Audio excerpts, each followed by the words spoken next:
Hola, queridos amigos de Contexto.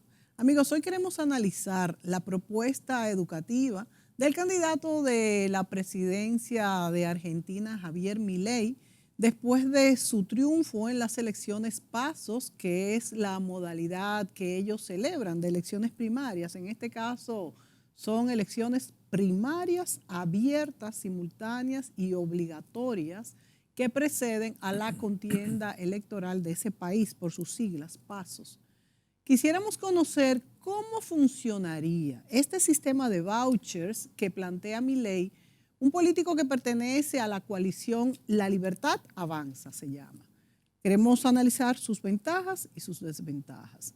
Recordamos que La Libertad Avanza es una coalición política argentina, por supuesto, de tendencia conservadora, fundada en el 2021, o sea que es relativamente nueva. Respecto a esta iniciativa, hay opiniones encontradas en Argentina y en todos los países del mundo, por eso quisiera analizarla desde aquí.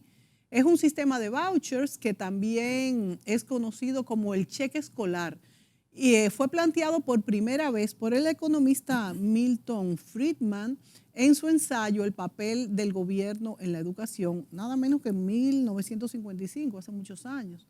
Este sistema tendría repercusiones en lo educativo y también en lo económico de cada país.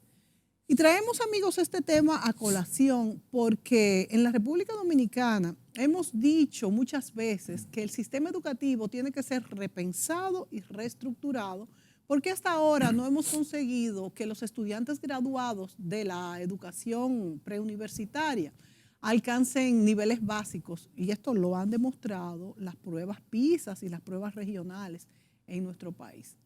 También las infraestructuras, aunque escolares, han mejorado después de que se destinó el 4% a la educación, pero aún así siguen siendo pues insuficientes. Creo que ninguna idea debe ser demonizada, sino analizada y tomar la parte buena y descartar las partes malas. Para eso hemos invitado al doctor Darwin Caraballo, él es CEO de Educa, Acción Empresarial por la Educación, que es una institución que representa al sector empresarial en el área educativa en la República Dominicana con miras a la mejora de la competitividad.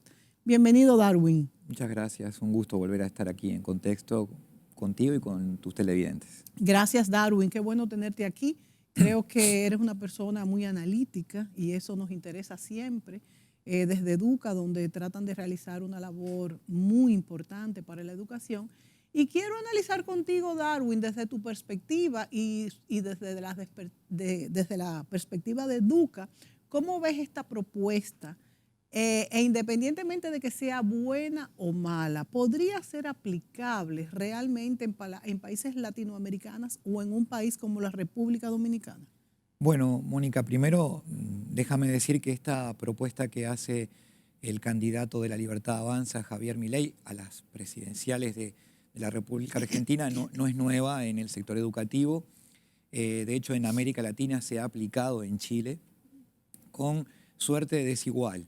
En los hechos, luego de acumulados décadas de aplicar la subvención a la demanda, que ahora podemos explicar qué es lo que supone esta estrategia, tampoco ha dado los resultados esperados en términos de calidad de los aprendizajes, y lo que hizo en Chile fue ensanchar las diferencias y las brechas. Es decir, aquellos estudiantes que provienen de contextos más favorecidos tuvieron una mejor aprovechamiento de esta estrategia, y aquellos que provienen de contextos más vulnerables tuvieron una peor estrategia. Y allí comenzaron a tratar los planificadores de la educación en Chile a introducirle ajustes a este esquema, digamos, ponderando de manera diferente el concepto de voucher, es decir, premiando más en términos del costo de ese servicio educativo a aquellos sectores más vulnerables, pero tampoco, a juzgar por los resultados, ha sido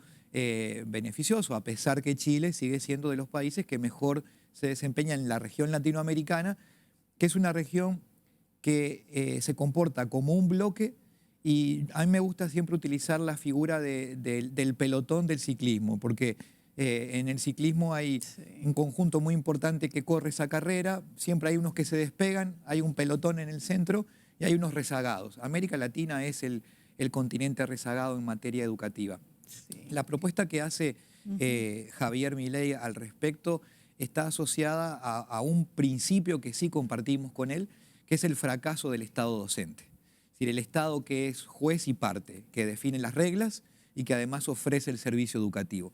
En toda América Latina, sobre todo en la segunda mitad del siglo XX y en lo que va del siglo XXI, a pesar de inyectarle recursos muy significativos, el Estado ha fracasado en sus políticas de llevar calidad al proceso educativo. Ha sido exitoso incorporando a generaciones que estaban fuera de la educación, con relativo éxito, porque también una gran cantidad de jóvenes se van cayendo del sistema y no llegan a la educación de nivel superior, ya sea de carácter universitario o de carácter técnico, pero en los hechos los resultados no han ido acompañando esas inversiones extraordinarias, igual que lo que ha pasado en República Dominicana en los últimos 10 años. Allí hay un fracaso del Estado como proveedor de un servicio de calidad por múltiples razones.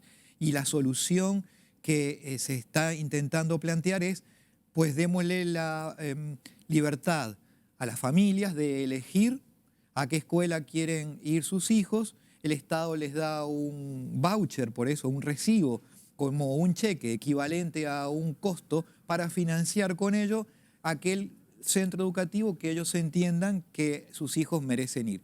Se establece una cuota fija y los colegios ofrecen ese servicio por ese precio y cualquier precio adicional o actividades adicionales las familias tienen que solventarlas. Eso que en idea puede ser muy atractivo, en los hechos tiene un problema operativo, porque la educación es un servicio que se ofrece sobre un territorio y las personas y las ciudades, desgraciadamente, en América Latina cada vez más, se han ido organizando por estratos socioeconómicos. De forma que si tú vives en una zona de niveles medios, accedes a un colegio de niveles medios. Pero si tú vives en una zona de contextos socioculturales vulnerables, difícilmente vas a poder financiar el traslado hacia una zona donde tu hijo pueda acceder a un mejor colegio. Entonces, ¿qué termina ocurriendo? Que el efecto de ese voucher se queda en una zona territorial de similares características y, por tanto, el caso que ocurrió en Chile, tenemos educación de muy buena calidad en los sectores de más altos ingresos y tenemos colegios para pobres donde allí residen los pobres. Entonces, se ensancharon las desigualdades. Hay formas de corregirlo, se ha intentado, pero los resultados no llegan. Tal vez hay que pensar en otras estrategias alternativas.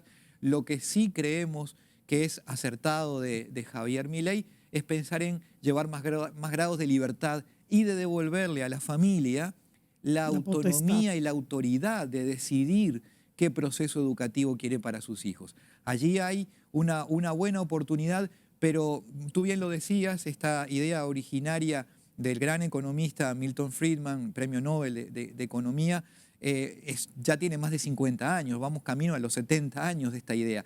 Creemos que hoy hay instancias para repensar desde la libertad ofertas y propuestas educativas más beneficiosas que en esencia protejan ese principio de libertad, pero que resuelvan problemas que ya han probado no funcionan.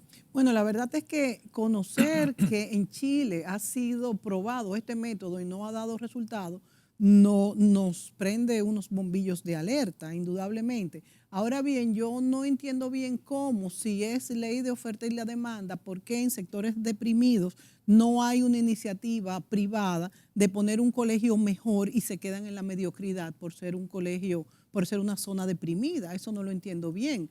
Sí, porque básicamente cuando se estimulan o se plantean las asignaciones de recursos por lugar de residencia, digamos, y tú tienes que asignar una cuota en ese voucher homogénea para todos los estudiantes, hay diferentes costos adicionales. Por ejemplo, en esas zonas suele haber más costos vinculados a la seguridad. Suele haber más costos de traslados para los buenos docentes que no residen en esas zonas. Entonces, sí, todos estos costos encubiertos se trasladan a una estructura de precios que al final la entidad que tiene que hacer eso por el cheque que le van a pagar, no puede ofrecer la misma calidad que la que ofrece en un sector donde el entorno reduce costos. Entonces, al final es un problema de carácter económico. Chile lo ha querido corregir justamente compensando, pagando más a esos sectores. Pero la proporción que se ha podido pagar más no es atractiva también para que mejores ofertas educativas se terminen radicando allí. Entonces, uno de los problemas que se ha visto en esta implementación o en esta idea es a la hora de implementar el esquema, surgen todos estos inconvenientes que no logran resolver los problemas de aprendizaje. Al mismo tiempo, cuando tú construyes un centro educativo en una zona privilegiada, el estudiante trae un capital cultural adicional y resulta menos costoso el trabajo del educador, el trabajo del centro educativo. Cuando lo tienes que hacer en una zona más deprimida, sin capital cultural, con los problemas de seguridad, con los problemas de infraestructura, bueno, todo eso genera un desincentivo a que las mejores ofertas quieran radicarse allí. Tiene que ver con problemas estructurales y asimetrías que se generan en el propio mercado de la educación. Nosotros estamos trabajando en Educa en una idea alternativa Sí. vinculado a este tema que tiene que ver con la construcción de pequeñas cooperativas. Nosotros creemos sí que el fracaso del Estado docente en la medida de ser juez y parte es una realidad, que el Estado debe conservar su rol rector porque es el que tiene que definir qué tipo de ciudadanos se quiere para esa sociedad y para ese tiempo, pero que la provisión de ese servicio tiene que estar dada por entidades cooperativas, que docentes se puedan agrupar, crear su organización, su cooperativa, su empresa, como le queramos llamar, y ofrecer una propuesta pedagógica Al Estado. al Estado para que esa propuesta pedagógica se pueda desarrollar en determinadas zonas. Y obviamente el Estado condicionar el pago a ese equipo docente a los resultados en asistencia, en reducción de deserción, en mejora de la calidad de los aprendizajes y poner franjas. Pero Es decir, sería un ofrecimiento, porque es una proyección a largo plazo. es a largo plazo, O exacto. sea, Pero cada, proponer. sí, pero cada No año... vamos a tener... No, pero tú cada año pudieras regular, por ejemplo, dada una cuota que se Sí. pagaría a ese centro educativo, a esta cooperativa de maestros, tú estarías pagándole una proporción de recursos si cumplen determinados indicadores y eso se puede incluso llegar a incrementar si se logran resultados extraordinarios. Es decir, ¿qué es lo que estamos pensando en esto? Construir tantas cooperativas o empresas independientes, construidas por docentes, como existen en el país, despojándose toda esta gran superestructura que tiene el Ministerio de Educación, de regionales, distritos, cientos de funcionarios, son 135.000 docentes más 100.000 funcionarios administrativos que hoy existen en el Ministerio de Educación de la República Dominicana en particular, que no resuelven el problema de la escuela. Claro. Entonces, la idea es ese esfuerzo extraordinario que el pueblo dominicano hace por financiar a su educación, tiene que distribuirse en la escuela, no en la Máximo Gómez y Santiago o en las 18 regionales o en los ya más de 122 distritos. Entonces, el recurso llegado a la escuela y a los maestros, que esos maestros puedan ganar más si logran mejores resultados, que seamos un equipo de docentes, por ejemplo, que digamos, tenemos esta propuesta, queremos con libertad proponer un proyecto pedagógico que se concentre en los objetivos curriculares que establece el Ministerio de Educación, pero que tenga libertad de la forma de enseñar, de los materiales a utilizar, porque al final lo que importa es que los estudiantes aprendan. Si esos estudiantes logran aprender de manera prevista, se cobra el componente previsto, y si logran resultados superlativos, incluso se logra un incremento en esos recursos. Obviamente, si ese centro educativo o esa cooperativa fracasa, no funciona, bueno, el Estado tendrá la potestad de revertir ese contrato. Es decir, crear esquemas donde haya, en lugar de esta subvención a la demanda directa, un esquema donde sí se compita en los territorios, porque si aquí somos varios grupos de docentes, vamos a competir en igualdad de condiciones. y esos docentes van a tener esa capacidad entonces de reclutar a los estudiantes con una propuesta de calidad. En el esquema de la subvención a la demanda, como son pocos los centros educativos que finalmente terminan en los sectores más vulnerables, la competencia en ese sector no se da en los de más altos recursos, porque todo el mundo aspira a tener un centro educativo exitoso en esa población, donde además puede vender servicios adicionales. Aquí termina siendo siempre una oferta monopólica cuya calidad siempre está en entredicho. Darwin, ¿esto no sería algo similar, esto que ustedes están proponiendo desde Educa, a lo que se está haciendo con los colegios que antes eran privados y ahora han pasado al Estado? Hay muchos colegios, es más, la mayoría de los tradicionales que ahora están adheridos a los colegios públicos, o sea, que tienen subvención. De hecho, incluso los colegios que se mantienen privados se han quejado de que ya como el Estado está pagando tan altos sueldos a los profesores, le han robado los profesores, entre comillas, ¿verdad? Le han ofrecido más dinero y se han quedado sin profesores. Eso por un lado. Por otro lado, pienso que sería un momento muy importante para una iniciativa de este tipo, porque el presidente Luis Abinader se ha referido a la importancia de despolitizar el sector de la educación, que es tan importante, porque no solamente la despolitización en el sentido de que la mayor parte del presupuesto se va en sueldos, y hay muchas personas que están ahí también simplemente por una posición política, sino también porque hay una politización con los profesores. Por ejemplo, la ADP está totalmente politizada y eso es otro punto también que querríamos ver. ¿Cómo ves tú esto? Sí, creemos que con esta medida o una estrategia de estas características se contribuye a la despolitización. La diferencia con el modelo actual de esas estrategias o de educación subvencionada o semioficial, como también se la llegó a conocer en algunos momentos, la diferencia es que los maestros siguen siendo empleados de tal vez ahora ya no del Estado, sino de una fe religiosa, de un grupo laico, pero que tiene mucha tradición en el sector educativo, pero siguen siendo empleados.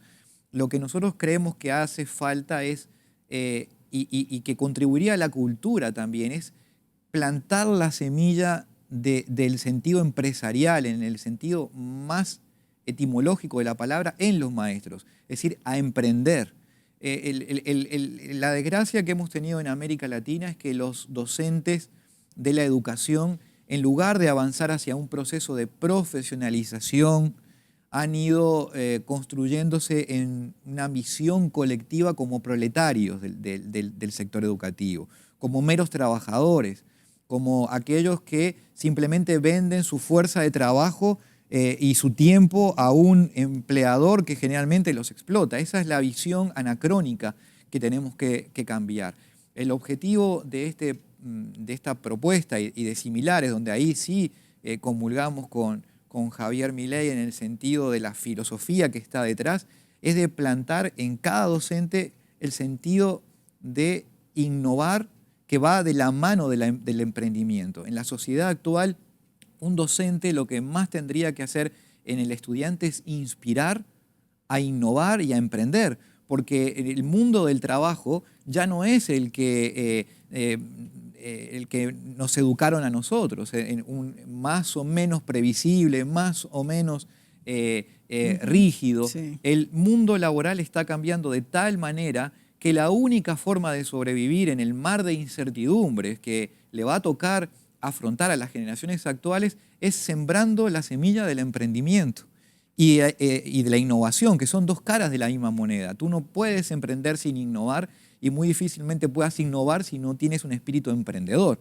Entonces, esa es la esencia del proceso educativo hoy. Por supuesto que dentro de esa filosofía tú tienes que crear competencias que son fundamentales para justamente hacer posible lo anterior, manejar tu lengua materna, dominar el pensamiento lógico-matemático, tener habilidad para trabajar emocionalmente con los otros, porque hoy ya no se trabaja de manera solitaria, y un largo etcétera, pero esos son los elementos fundamentales de una propuesta educativa de éxito hacia la sociedad que nos va a tocar vivir dentro de muy poco tiempo. Indudablemente, Darwin, uno de los problemas más grandes que tenemos en el sistema educativo dominicano es eso que tú muy bien definiste, que poca gente lo ha lo define cuando lo he entrevistado, y es que el profesor no se puede concebir a sí mismo como un simple proletario, de que es un proletario explotado por los jefes y que él lo que tiene es que tener reivindicaciones sociales sin ofrecer nada a cambio. Justamente es uno de los profesionales que más gana hoy en día en nuestro país,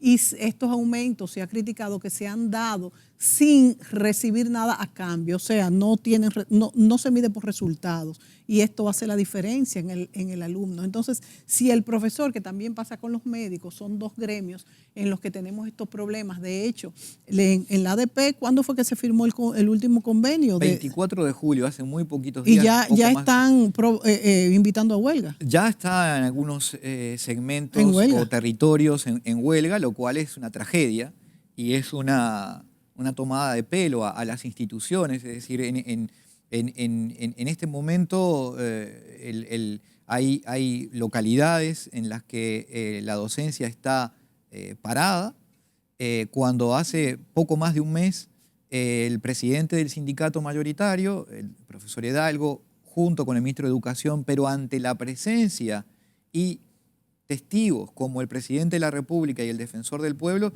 suscribieron un compromiso. Y no digo que el responsable sea el profesor Hidalgo, porque la ADP también tiene sus lógicas territoriales que poco tienen que ver con la dirección nacional. Pero obviamente la ADP necesita revisarse, porque si encara un liderazgo y firma un convenio, debería ser la primera en honrar eso, si se están respetando además las condiciones sobre las cuales se firmó ese acuerdo. ¿Qué reclaman ahora los profesores? Porque ya las huelgas son tan seguidas que ya uno ni se entera bien de qué es lo que reclaman. Mira, siempre, y los reclamos pueden ser justos. Nosotros siempre en Educa decimos, cuidado a no confundir el derecho a huelga y el derecho a reclamar sobre las razones que los docentes entiendan legítimamente, porque los ampara el derecho laboral e incluso internacional laboral, pero que esto no afecte el derecho de los niños a aprender. Por supuesto. Es decir, perfecto, hagan los reclamos, háganlo después del horario escolar. Porque, ¿cuál es la idea de la huelga original y por qué se instaló como una medida de lucha efectiva en el régimen capitalista? Porque los trabajadores paraban de trabajar, apagaban las máquinas y le generaban un perjuicio al empleador. Entonces el empleador decía, oye, yo estoy generando un gasto tan importante con esto que me paran la máquina, no puedo cumplir con mis pedidos, parar y encender las máquinas me cuesta un dineral, voy a sentarme a negociar. Pero cuando la ADP toma esta decisión, no está perjudicando al Estado, está perjudicando a los sectores más vulnerables de la sociedad, a las familias menos pudientes, que tienen en la educación además una solución a su vida cotidiana, porque mientras sus hijos están en la escuela, los padres están en el trabajo, están desarrollando actividades productivas, y cuando esos niños dejan de asistir a la escuela, terminan o en la calle, lo cual es un riesgo enorme, o bien terminan complicando la dinámica familiar de los sectores más vulnerables. Los sectores más pudientes tienen incluso gente en el hogar que los puede apoyar. Así que esa es la gran paradoja de una medida de este tipo, que en realidad no genera ningún resultado positivo, que lo único que trae es perjuicio a los estudiantes en primer lugar, porque interrumpen su proceso de educación, y la educación requiere sistematicidad, orden y continuidad.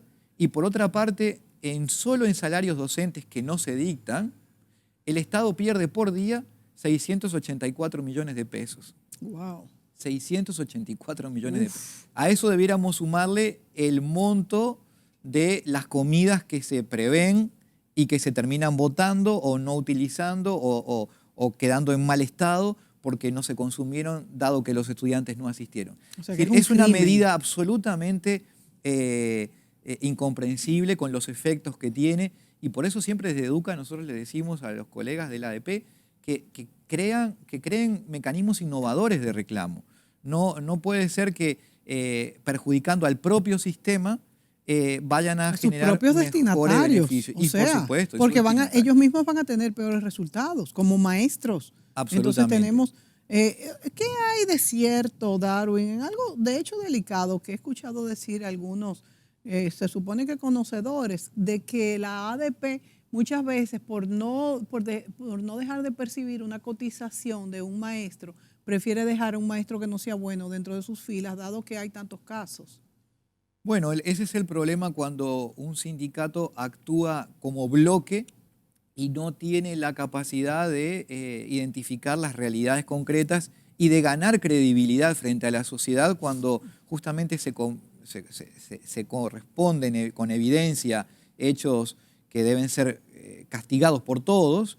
Y estoy pensando en algunos episodios de violencia incluso física o de índole sexual de docentes frente a estudiantes, en los cuales el sindicato, en lugar de tener una posición clara y firme, condenando eso, no ha sido del todo claro.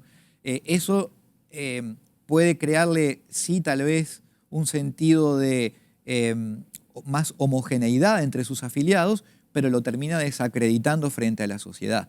Entonces, nosotros creemos que un sindicato tan importante como la Asociación Dominicana de Profesores, que tiene que jugar un rol tan importante en el debate educativo y en el profesionalismo de los docentes, termine siempre aislado. Estas medidas lo terminan aislando. Basta revisar en las noticias que están hoy mismo en la mañana en la prensa los comentarios de los padres sobre el propio sindicato.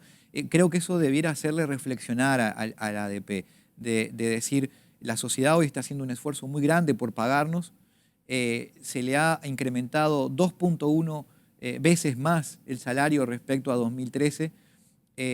Hoy es una de las mejores profesiones pagas en el mercado local dominicano, religiosamente pagado, con 180 días de trabajo de clases más los días adicionales, pero con beneficios adicionales, con sistema jubilatorio, con una caja de retiro propia, y sin embargo los resultados no están acompasando ese esfuerzo. Creo que la reflexión en esa institución tan importante en el país es necesaria. ¿Cómo funciona la caja de retiro de los docentes?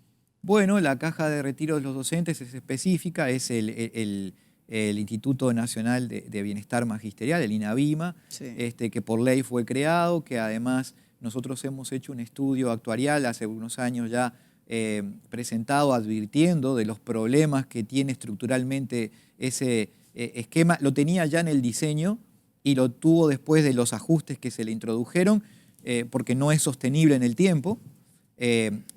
Los docentes... Porque es de reparto, ¿no? Es de reparto, no es individual, y además los docentes se retiran hoy con 30 años de trabajo y independientemente de su edad. Entonces, con una esperanza de vida tan alta que se va afortunadamente ganando por parte de nuestras sociedades, y la República Dominicana en eso es ejemplo de longevidad, afortunadamente. Bueno, comienzan a trabajar muy jóvenes. Comienzan a trabajar muy jóvenes y en los sistemas jubilatorios ninguno es capaz de financiar una sobrevivencia con una tasa de reemplazo equivalente al salario, es decir, jubilaciones iguales a los salarios que se pedían por un periodo igual o mayor al que se aportó. Eso es inviable. Por eso este proyecto de ley que también el profesor Hidalgo presentó en la Cámara de Representantes y que fue recibido, tiene que ser analizado a la luz de los efectos futuros, porque cuando ese proyecto se pueda aprobar, que un docente se retire con 25 años de ejercicio sin importar su edad, bueno, y con una jubilación del 100% de su salario, eso lo que va a terminar ocurriendo es que ninguno termine cobrando porque no va a haber de dónde pagar. Eso es porque, muy por ejemplo, importante. si un docente comienza a trabajar a los 25 años, que es lo más regular, vamos a decir. Y menos también. Y menos, porque de 23 también. Comienza. 23 años, 23, 33, 23, 33, 43 y 53 años ya, si trabaja 30 años, ya estaría jubilado. Pero y ahora, es muy joven. Y el proyecto actual es bajarlo a 5 años más. O sea, menos de 50 años. Exactamente. Es muy joven. Con una esperanza de vida que superará largamente los 80. Que tienen que pagar. Entonces, ¿de dónde saldría esta cotización? Que aunque la verdad que es muy linda la ley, ojalá que todos pudiéramos tenerla, porque la cotización de reparto es que se coja, porque ¿con qué porcentaje de su sueldo se retiran? Bueno, hoy la tasa de reemplazo, que es como técnicamente se conoce ese tema, es con el 100%, es decir, con salario, el último salario recibido. Entonces lo que se refiere Darwin es que como no hay más personas ingresando a esto, pues va a quedar un momento en que no va a haber un centavo en la caja. Y este es el problema, porque de hecho, claro que es muy bueno y qué bueno que pudiera ser así, pero él alude a una razón lógica y es matemática, simple matemática. Es simple matemática. Vámonos a la pausa, Darwin. Volvemos enseguida.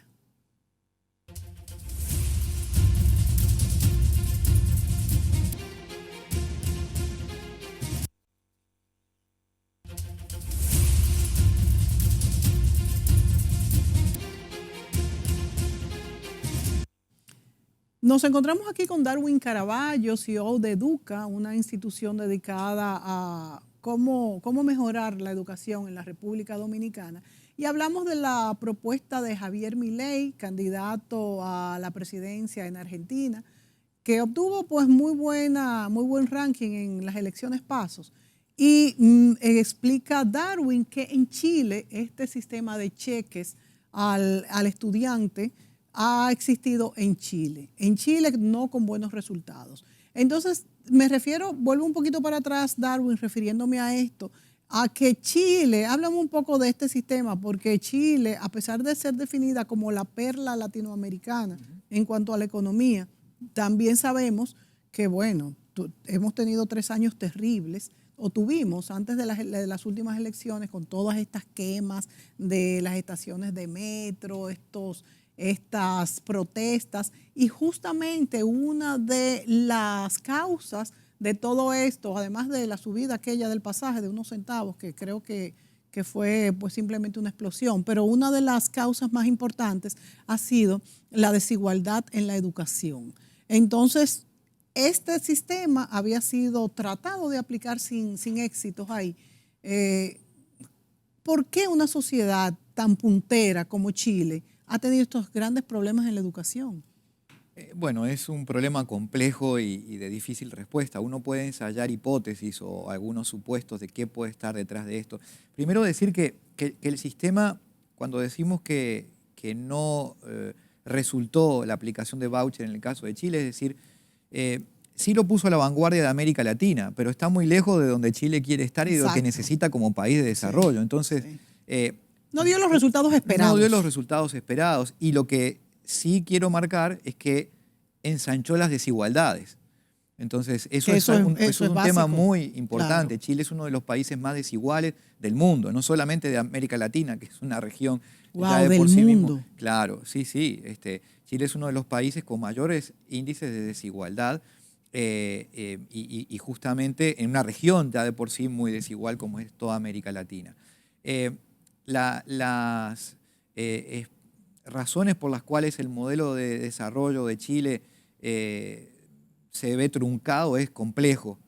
Algunos autores han hablado del vértigo del desarrollo, es decir, el país estaba en los umbrales de considerarse un país desarrollado de primer mundo y de pronto hablan de ese vértigo. Por ejemplo, Axel Kaiser es un filósofo y sociólogo chileno que habla sobre este tema, de ese vértigo del desarrollo que de alguna manera lo hace tomar decisiones que lo llevan hacia atrás. Pero gran parte de la explicación, desde mi humilde opinión, es esos efectos de ensanchar las desigualdades en una clave de desintegración social. La desigualdad en sí misma no es un problema, pero sí es un problema cuando esa desigualdad se termina convirtiendo en desintegración social. Claro que Es decir, si por ejemplo nosotros nos comparamos, tú y yo, con los ingresos de un pelotero ahora de Grandes Ligas, la brecha de desigualdad ahí es enorme. Ahora, no quiere decir que estemos desintegrados, porque compartimos los mismos valores, accedemos a los mismos medios, bienes básicos, podemos compartir también ciertos patrones culturales. Ahora, cuando las desigualdades lo que conducen es a una desintegración de carácter social, comienzan a desarrollarse subculturas que crean climas de opinión que nada tienen que ver tal vez con los indicadores macro que Chile tenía como un país de desarrollo, integrado al mundo, con PIB per cápita liderando a América Latina, con niveles educativos liderando a América Latina también, a pesar de lo que ya dijimos. Pero entonces hay conjuntos importantes de la población que no se sienten parte de esa sociedad y llega un momento que cuando no tienen nada que perder, Claro. tienen todo para ir a por ello, como dicen en España. Entonces, el punto clave está en la cohesión social. Y una sociedad debe trabajar para crear esa cohesión. La educación es parte de eso, la educación en todos los niveles. La educación no solamente es aprender contenido ni competencias de conocimiento, esa es la parte instruccional de la educación.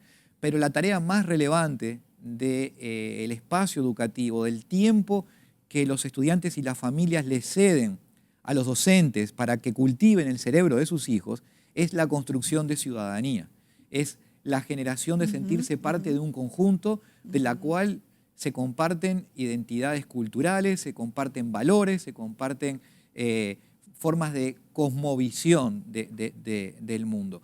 Y si eso no se genera en la escuela, si solo pensamos que la escuela es instrucción, el riesgo de que pase lo que en Chile siempre es muy alto. Yo creo que en el tipo de sociedad que estamos viviendo hoy, donde el conocimiento está a la palma de la mano en cualquier dispositivo que hoy accede toda la población.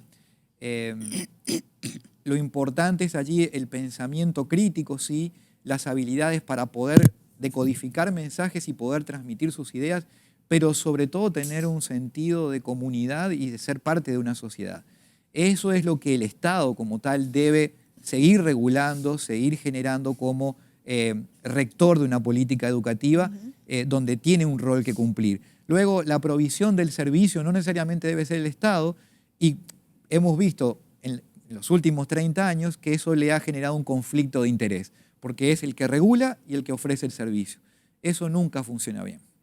Hay algo que se deriva justamente de esto que hablas, Darwin, que me parece medular en todo. La escuela no es solo formación matemática, lenguaje y demás, es una construcción de ciudadanía, que al fin y al cabo es lo más importante en esa cohesión social, donde es un engranaje y donde cabemos todos.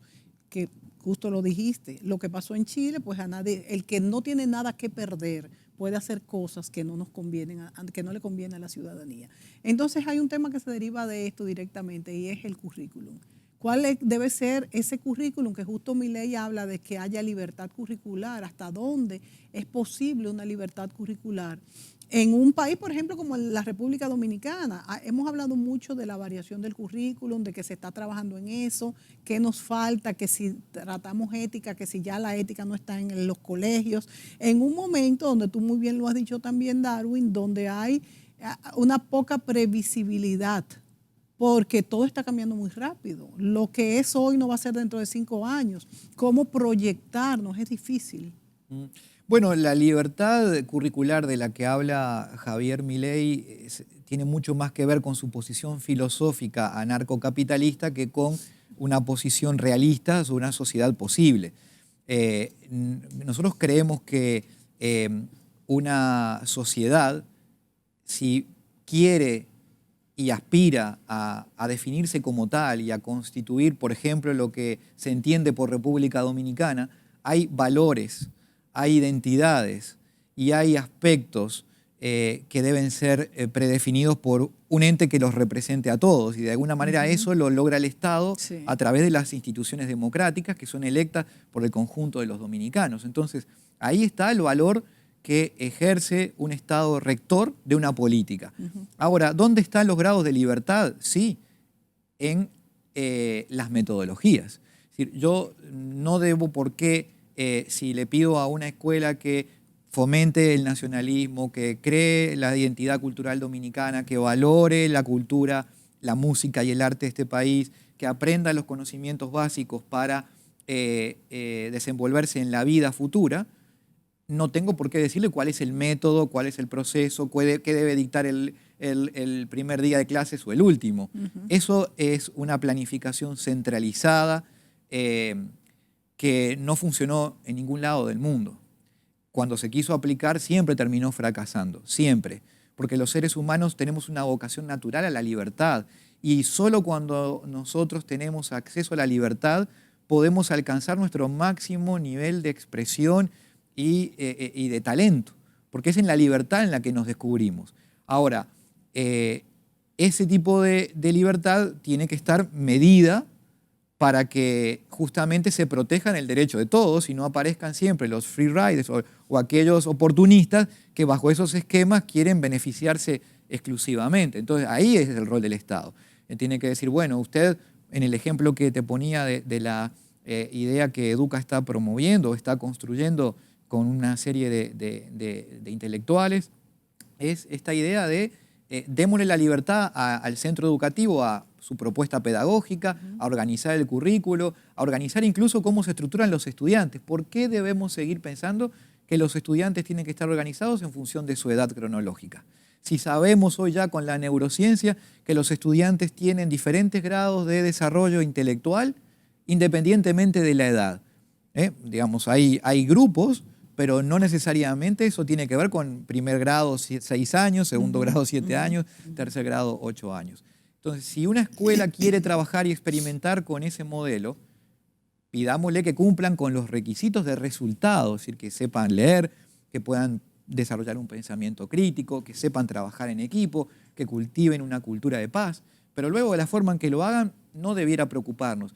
Y eso es parte de lo que nosotros creemos que hace falta introducir como modernización en el sistema educativo dominicano, que de alguna manera sí está planteado en lo que también dice Javier Milei para el caso de Argentina. Él tiene una frase muy interesante que dice, no podemos esperar cambios sustanciales si siempre son los mismos los que promueven el cambio. O sea, no se puede, con lo mismo de siempre no se puede cambiar, claro, ni haciendo las mismas cosas. Entonces, en República Dominicana es tal vez justamente atreverse a hacer cosas distintas, pero también con gente diferente. Si uno repasa la estructura de esos cuadros técnicos, son los mismos de los últimos 30 años. Entonces las soluciones se tienden a repetir. Sí, el punto allí está en generar ese espacio de innovación que es vital para un país como República Dominicana, que tiene todo para ganar, incluso mucho más que Argentina en este momento. Bueno, ya no vemos como extrañas las propuestas, por ejemplo, como de homeschooling que se han usado en los últimos años, no tanto en la República Dominicana, aunque también, sino en los Estados Unidos y otros países del mundo, que es que los niños se educaban con tutores desde sus propios hogares, que no iban a compartir un centro educativo. Y muchos muchachos ahora con todas estas tecnologías realmente vemos que sí se puede hacer. Y tú mismo estás diciendo que pudiese ser que niños compartieran según su coeficiente intelectual o destrezas, que no tendrían que tener los mismos, 12 años para tal grado. Sin embargo, también hay observaciones, Darwin, que se dice que un niño que se adelanta mucho puede frustrarse por no tener el desarrollo, incluso físico, por verse mucho más pequeño que todos los otros. ¿Cómo pues compensar ese tipo de cosas? No, absolutamente. Justo lo que yo estoy diciendo es que no tenemos por qué predefinir un formato rígido para todos. No todo funciona para todos. Lo importante es que sí todos los estudiantes, sí todos los niños y las niñas de este país que tienen el potencial enorme, porque lo tienen, todos pueden aprender, es el sistema el que no los deja aprender. Yo siempre digo que los estudiantes dominicanos muchas veces están aprendiendo a pesar del sistema y no gracias al sistema, porque los resultados que se están obteniendo son los que se estarían logrando, y voy a decir algo fuerte y polémico, prácticamente sin educación. Cuando tú tienes en la última prueba diagnóstica el resultado de que el número de estudiantes de sexto grado que ha alcanzado el nivel mínimo satisfactorio es menos del 1% en el sector público y privado. ¡Wow! 0.7 es Pero el dato. Eso es terrible. Óigase bien, sexto grado quiere decir aquellos niños que acumulan ya 1000 jornadas de educación formal, porque han pasado por el primero, el segundo y así hasta el sexto grado. Y solamente el 0.7 público y privado logra ese nivel satisfactorio, Público y privado. estamos diciendo que esos niños, esa proporción de niños ya son talentosos en sí mismos, Uf. aprenden por las casas y el sistema no está agregando nada. Pero eso es Entonces, terrible, eso catastrófico. es catastrófico. Para nosotros ese es el verdadero problema. En lugar de discutir si el libro tiene un error aquí o allá, Sí, una claro, mayúscula, claro. una minúscula, o si hubo una tilde que faltó, ¿no? El grave problema está en este indicador, en el indicador de matemáticas, que es tan vital en la sociedad en la cual vivimos, donde sin el uso mínimo de la matemática uno no puede hacer absolutamente nada. Entonces, los niños que están prestos a iniciar la secundaria tienen ese nivel de competencia en el área de la matemática, es crítico. Esos son los verdaderos problemas que hay que discutir y que hay que promover a resolver entre todos. Eso no es una solución sencilla, ni hay soluciones mágicas. Hay que encontrar alternativas viables para que sí todos puedan aprender. Nos vamos a la pausa, volvemos dentro de unos segundos.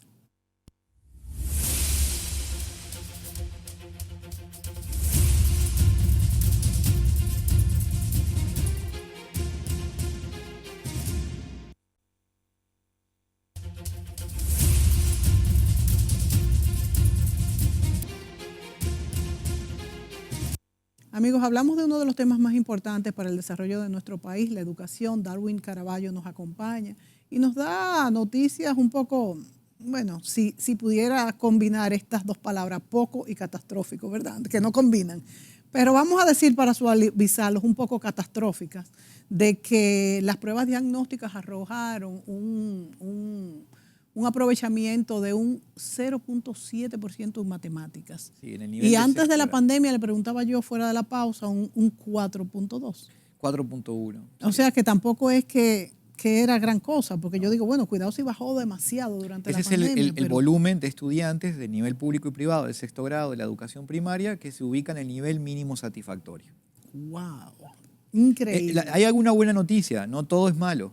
En el área de lectura se mejora, incluso después de la pandemia. Menos mal. Se mejora, el dato anterior, el dato último anterior antes de la pandemia era muy malo, 12%, en tercer grado allí de la educación primaria, donde es más relevante, porque es cuando finaliza el proceso de alfabetización, es decir, poco más de 1 de cada 10, y ahora se acerca a 1 de cada 4. Sigue siendo lejos de lo que se desea, pero se gana significativamente. ¿Un 25% entonces? Sí, en 24%. Pero claramente ahí hay una mejora muy importante, es un salto cualitativo o positivo que dice que no todo lo que ocurrió durante la pandemia fue malo y que hay, digamos, una ganancia en el área de la lectura. Pero en el área de la matemática, donde el docente en el sexto grado de primaria tiene que manejar ciertos ya conocimientos y destrezas específicas del área, claramente no está siendo un factor de cambio para que el estudiante luego tenga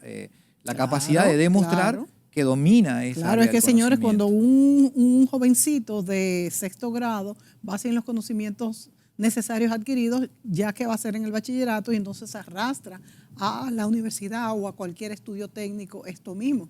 Y lo peor, Darwin, es que esto se refleja en la vida completa, no solamente incluso en unos estudios preuniversitarios o universitarios, sino es que esto provoca que el niño se desconcentre y su capacidad de asimilación en general disminuya. Sí, y esto, ¿qué está haciendo Educa para esto? Bueno, y esto genera efectos en la productividad. Claro. La productividad es el principal factor que explica el desarrollo de los países, de las empresas, de las organizaciones, y explica el crecimiento salarial y el nivel de prosperidad al que acceden las personas. Sí. Por eso es tan relevante el tema. Nosotros estamos, afortunadamente, gracias al apoyo de la Presidencia de la República, del Ministerio de Educación, trabajando de manera mancomunada en 2 proyectos que creo que son centrales. Uno tiene que ver con experimentar nuevas formas de gestión en los centros educativos. Este año estamos iniciando en 155 centros con los mismos docentes, mismos currículos, mismos recursos y mismas realidades, formas de trabajar diferentes que logren resultados mejores. ¿Quién está proponiendo estas formas? Lo estamos trabajando en conjunto con estos 3 actores, el Ministerio de Educación, la Presidencia de la República y Educa, pero también con un grupo muy importante de profesionales nacionales y extranjeros que están dejando lo mejor de sí y de empresas que han apostado a esta transformación porque entienden que aquí está la clave del cambio. Y además un proyecto que ahora el próximo 26 de septiembre se estará lanzando, que le hemos dado en llamar Familias Comprometidas. Nosotros creemos que la educación no es posible solo con la escuela. La familia tiene que cumplir un rol y esa familia no siempre tiene las herramientas para apoyar al estudiante en la casa. Bueno, estamos en un proyecto de formación de familias, de escuela para padres, en la que estamos formando durante 10 meses, en 10 módulos distintos, cómo una familia puede colaborar con el aprendizaje de sus hijos. Es un proyecto totalmente gratuito, la familia se puede inscribir en la página de Educa. ¿Se hace online, se hace por presencial? Mira, ¿cómo se realiza? es híbrido, presencial y online. En la página web de Educa, www.educa.org.do, están los detalles. Todas las familias del sector público-privado se pueden sumar y aquellas que cumplan con el proceso de los 10 módulos de formación van a recibir un certificado como familia comprometida, luego teniendo algunos beneficios en algunos bienes y servicios que pueden adquirir regularmente. La idea es que la familia sea un socio de la escuela. Claro. La familia volvió con la pandemia, eso fue uno de los efectos colaterales positivos, si es que los hubo. Sí. La familia no se advirtió la tarea difícil que tienen los educadores y queremos recuperar ese factor. Sobre todo dándole las herramientas a la familia para que pueda ser un gran colaborador del maestro de la escuela para que su hijo termine siendo un alumno exitoso. La acogida de esto ha sido numerosa. Bueno, Muchos padres. estamos apenas saliendo con el proyecto. Esta es una primicia que estamos dando en tu A mí me programa, parece fantástico. Mónica, esto es justamente hoy está saliendo el portal web y allí tendremos los resultados en algunos meses y con gusto lo pudiéramos compartir contigo. Me interesaría mucho porque hace la diferencia. Un padre y una madre que conocen lo que está pasando y cómo debe de guiar al niño, incluso puede hacerlo en grupos. Yo creo que la educación, señores, nosotros tenemos que aprovechar el momento que vive el país, un momento bastante bueno económicamente, aunque hayamos crecido menos este año, ha sido algo regional, pero nos buscan, hay mucha inversión extranjera, hay mucha inversión dominicana. Yo creo que vivimos un momento muy interesante y la educación es básica para la transformación de lo que sería nuestro país. Darwin, muchísimas gracias por estar aquí con nosotros. Creo que eres de las personas que más conoce sobre los procesos educativos. Qué bueno, y vamos a discutir pues todos estos proyectos que están trabajando, cómo ha sido el desarrollo y los indicadores, que es lo que nos interesa. Gracias a ti y gracias a ustedes, amigos, por sintonizarnos. Hasta la próxima.